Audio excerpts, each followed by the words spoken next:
Bonjour Rav, comment la Torah peut-elle permettre de tuer et manger des animaux? C'est vrai que ça peut sembler cruel ou immoral. Voyons ça de plus près, go! Tout d'abord, sachez que la Torah interdit toute forme de cruauté envers les animaux. Elle interdit de les faire souffrir et nous demande même d'agir avec une grande compassion envers eux. Il y a de nombreux exemples à ce sujet. Le Talmud nous enseigne que nous avons l'obligation de les nourrir avant de manger soi-même.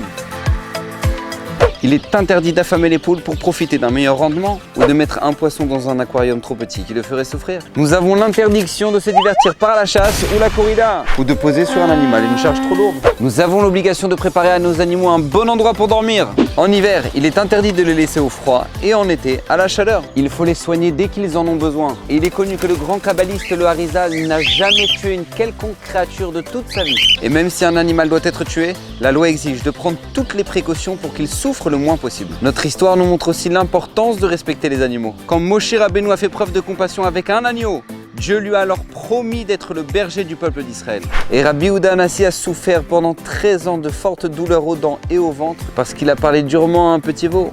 Mais à côté de ça, même si on ne doit pas maltraiter les animaux, la Torah enseigne parashat Bereshit et Noach que l'homme a le droit de tirer profit des poissons, des oiseaux et des autres animaux. C'est la hiérarchie de la nature. Nos sages enseignent même que c'est une mitzvah de manger du poisson et de la viande pendant Shabbat et les jours de fête. Alors forcément, ça n'a rien de cruel. Car la mission de l'animal, c'est d'être utilisé pour le bien d'une ordonnance divine. Comme utiliser sa peau pour le parchemin d'un Sefer Torah, d'une mezouza ou des tefilines. Après, il y a ceux qui ne souhaitent pas consommer la chair des animaux parce qu'ils ont de la peine envers eux. C'est tout à fait permis par la Torah. Mais attention, tous les produits végétariens ne sont pas cachers pour autant, car ils peuvent contenir du vin, du jus de raisin, ou ont pu être fabriqués dans des ustensiles ayant contenu des aliments interdits, comme de la gélatine animale ou des colorants non cachers. Il est donc important de les acheter sous surveillance rabbinique. Dernier point essentiel, Hachem est le créateur de tout être vivant, et c'est lui qui a donné à chacun un rôle et une utilité bien spécifique. Alors faisons-lui confiance et soyez tous bénis!